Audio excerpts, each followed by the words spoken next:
आणि आता महत्त्वाच्या 25 बातम्या आपण पाहूया।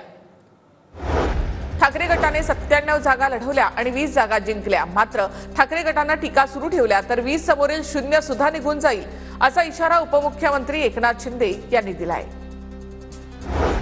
उद्धव ठाकरे पुढील महिन्यामध्ये दिल्ली दौऱ्यावर जाणार। अधिवेशन काळामध्ये ठाकरे सगळ्या खासदारांची बैठक घेणार, सूत्रांची माहिती। काँग्रेसच्या प्रदेशाध्यक्ष पदासाठी 2 नावांमध्ये रस्सीखेच। अमित देशमुख आणि सतेज पाटील या 2 नावांची चर्चा। सतेज पाटलांच्या गळ्यात प्रदेशाध्यक्ष पदाची माळ पडण्याची शक्यता। बाळासाहेब ठाकरे यांनी देशाचं हित नेहमीच सर्वोच्च ठेवलं। बाळासाहेबांनी प्रतिकूल परिस्थितीमध्ये तत्वांची तडजोड केली नाही। बाळासाहेब ठाकरेंच्या जयंतीच्या निमित्तानं अमित शहांचं ट्विट।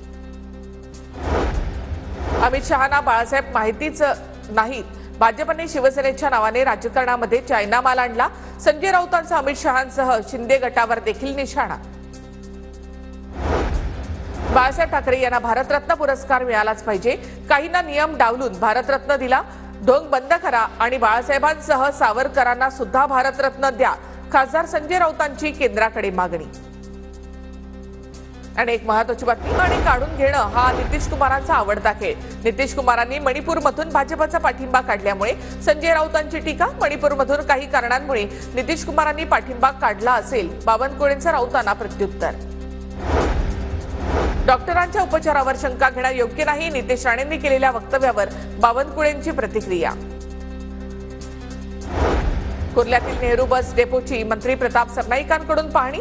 मंत्री प्रताप सरनाईकांनी एसटीच्या अधिकाऱ्यांना फटकारलं।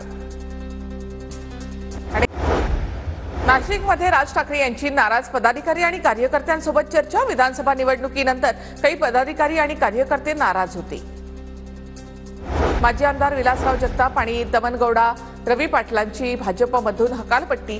गोपीचंद पडळकरांच्या सांगण्यावरून कारवाई केल्याचा रवी पाटलांचा आरोप। आमच्यावर कारवाई म्हणजे पक्ष वाढवण्याचं बक्षीसपत्र आहे का, रवी पाटलांचा सवाल।